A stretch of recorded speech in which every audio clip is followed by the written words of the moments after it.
Hi hello welcome to Adaab Hyderabad. నేను మీ journalist Sai. ఈరోజు మనం బండపోతుకల గ్రామంలో ఉన్నాము. బండపోతుకల గ్రామంలో కాంగ్రెస్ పార్టీ బలపరిచిన అభ్యర్థులు మనతో ఉన్నారు. అభ్యర్థులతో ఒకసారి మాట్లాడదాం. నమస్తే మేడం. నమస్తే. మీ పేరు?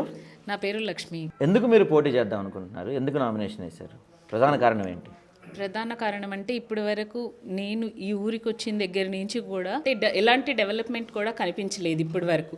ఒక ఎడ్యుకేటెడ్ సర్పంచ్ కానీ ఊరికి ఎన్నుకుంటే ఏంటంటే ఎన్నో డెవలప్మెంట్స్ చూడొచ్చు.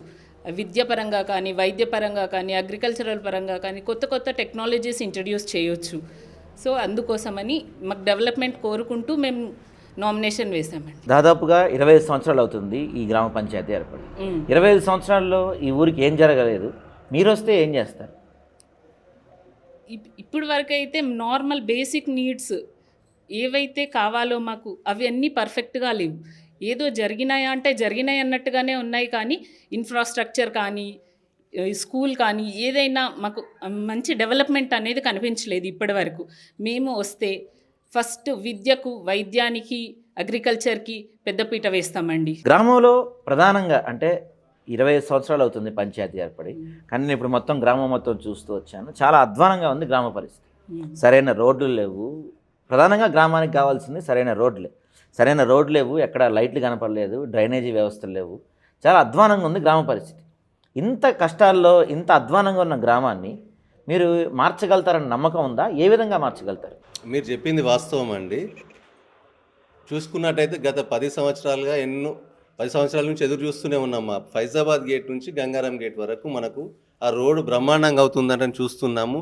మాయమాటలు చెప్తున్నారు, డబల్ రోడ్ చేపిస్తామని చెప్పారు, కానీ ఇంతవరకు కాలేదు.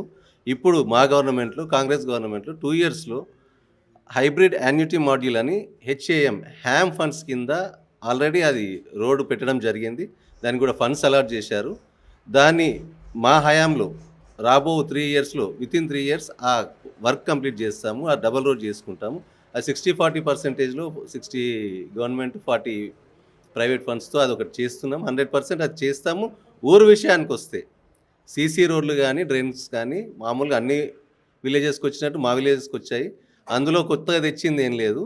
మేము సాధ్యమైనంత వరకు ఫండ్స్ ఎక్కువ తీసుకొచ్చి డ్రైన్స్ మ్యాక్సిమం అండర్గ్రౌండ్ డ్రైన్స్ అంటే అండర్గ్రౌండ్ డ్రైనేజ్ మురికి కాలువలు ఏవైతే ఓపెన్గా ఉన్నాయో అవి అండర్గ్రౌండ్గా చేయడానికి కృషి చేస్తాము. మీరు ఆ మార్పు కనిపిస్తుంది. ఇప్పుడు కూడా నేను క్వశ్చన్ మిమ్మల్ని అడిగితే ఆన్సరు మీ ఆయన చెప్పారు. సో రేపటి రోజున కూడా జస్ట్ పేరుకే సర్పంచ్గా మీరు ఉంటారు. అధికారం మొత్తం, పెత్తనం మొత్తం మీ ఆయన చలాయిస్తారు. జస్ట్ మీరు గెస్ట్గా వచ్చారు, ఎలక్షన్స్ అయిపోగానే వెళ్ళిపోతారు.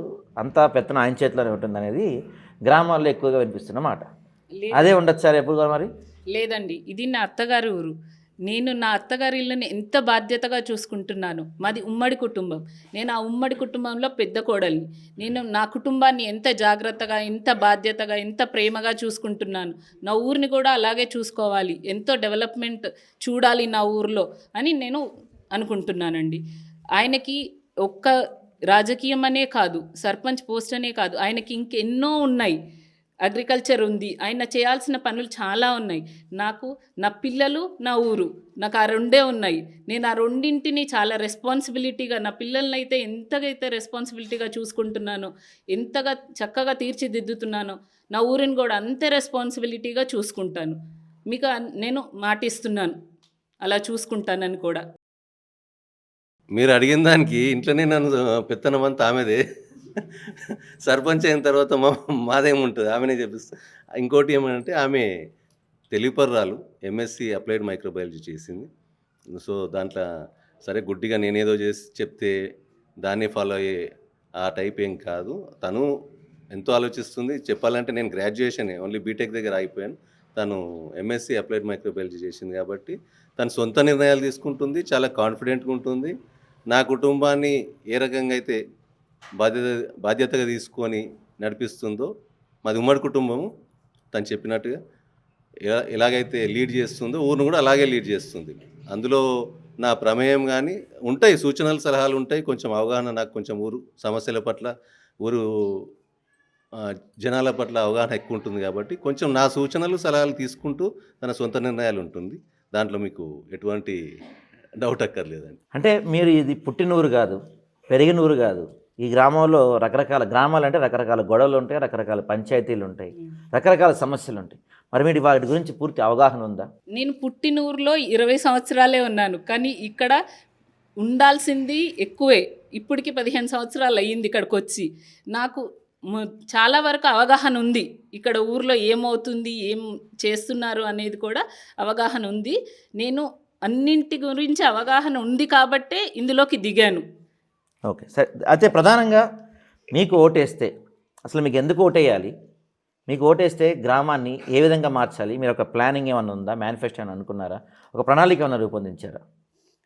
మాకు ఎందుకు ఓటేయాలి అంటే, చదువుకున్న సర్పంచ్ కానీ ఉంటే ఊర్లో ఎన్ని లాభాలు ఉంటాయి.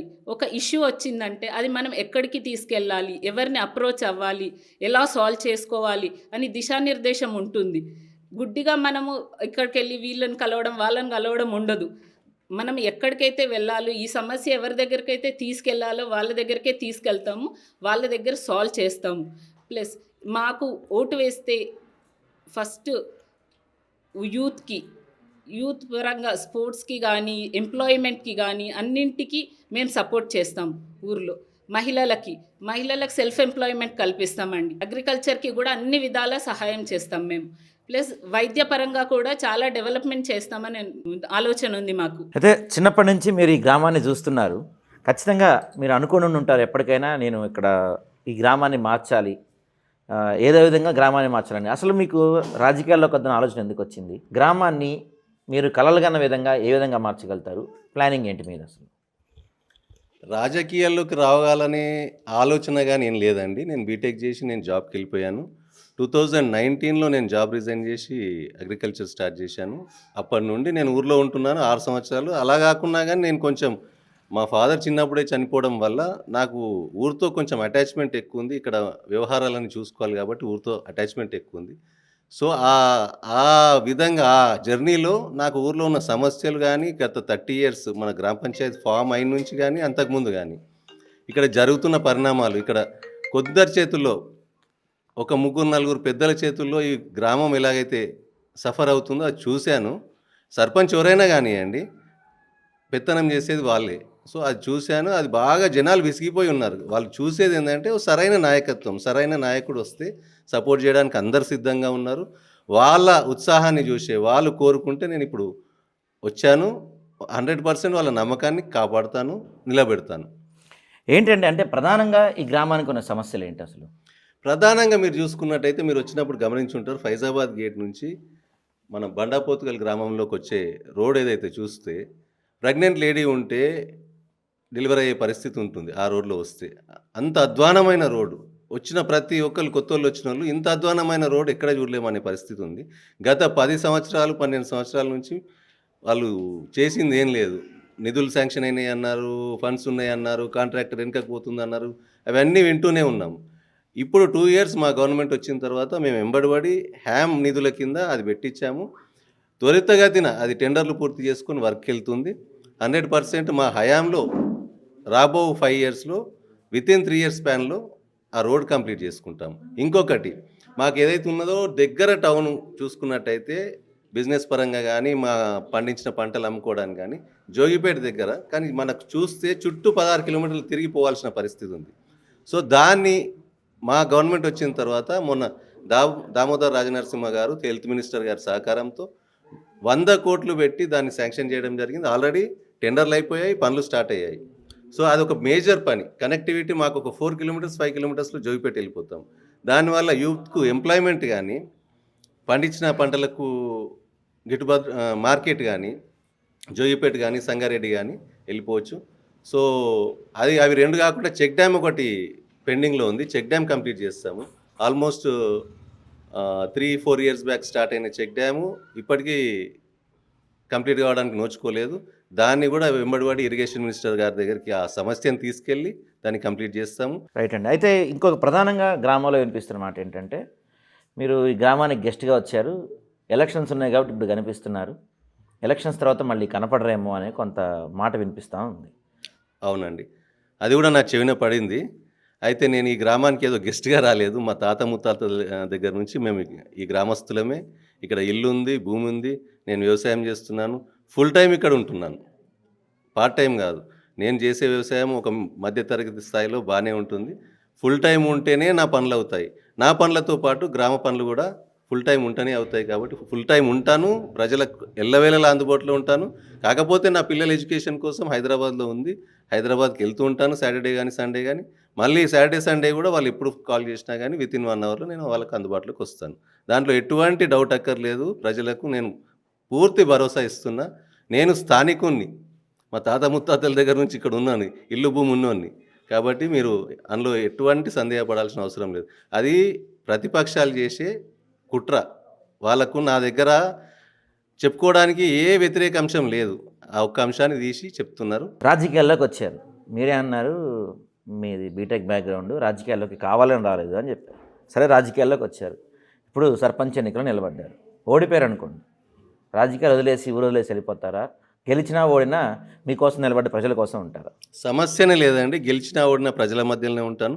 వాళ్ళు ప్రజలు కోరుకుంటే వచ్చాను. గెలిచినా ఓడినా ప్రజల మధ్యలోనే ఉంటాను. వాళ్ళ సమస్యలను లేవనెత్తాను. అడుగడుగునా నిలదీస్తాను. ప్రజల సమస్యలను నేను నా స్థాయిలో కూడా గవర్నమెంట్ దృష్టికి తీసుకెళ్ళి పరిష్కరించడానికి కృషి చేస్తాను. ఇంకొకటి, ఓడినా అంటున్నారు కానీ అది ఓడే ప్రసక్తే లేదు. 100% గెలుస్తున్నాము. ఇంతమంది మద్దతుతో, ఇంతమంది జనాల మద్దతుతో 100% గెలుస్తున్నాము. 17 నాడు బ్రహ్మాండంగా ఊరిని అభివృద్ధి చేసి చూపిస్తాం. గెలిచినా ఓడినా అనే సమస్య లేదు. తను రాజకీయాల్లోకి రాకముందే రేషన్ కార్డులలోకి ఫ్యామిలీ మెంబర్స్ని యాడ్ చేశాడు. కొత్త రేషన్ కార్డులు తెప్పించాడు. కొత్త ఇల్లు వచ్చినాయి. తన సహకారంతో, అందరి సహకారంతో అలా వచ్చినాయి. కానీ రాజకీయాల్లోకి వస్తే ఇంకెంత చేసి చూపిస్తారో మీకే తెలియాలి. మీకు మీ ప్రత్యర్థికి తేడాలు ఏంటి? ఎందుకు మీకు ఓటేయాలి? మీ ప్రత్యర్థి కన్నా మీరు ఎందులో ఎక్కువ?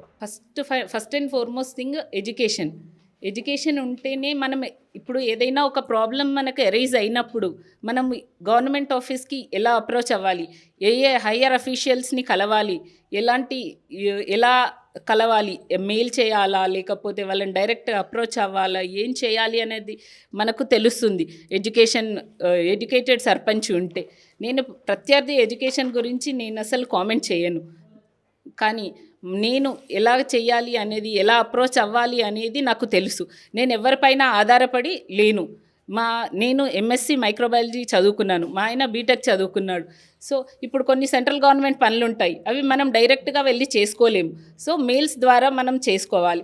అవి చేయడం కానీ అన్నీ నాకు తెలుసు. ప్రత్యర్థులకు మాకు మధ్యలో తేడా ఏంటంటే, ఒక సమస్యల పట్ల అవగాహన, ఆ సమస్యలను ఎలా తీర్చడం, దాన్ని ఎలా ఎగ్జిక్యూట్ చేయడం అనేది దాని పట్ల అవగాహన.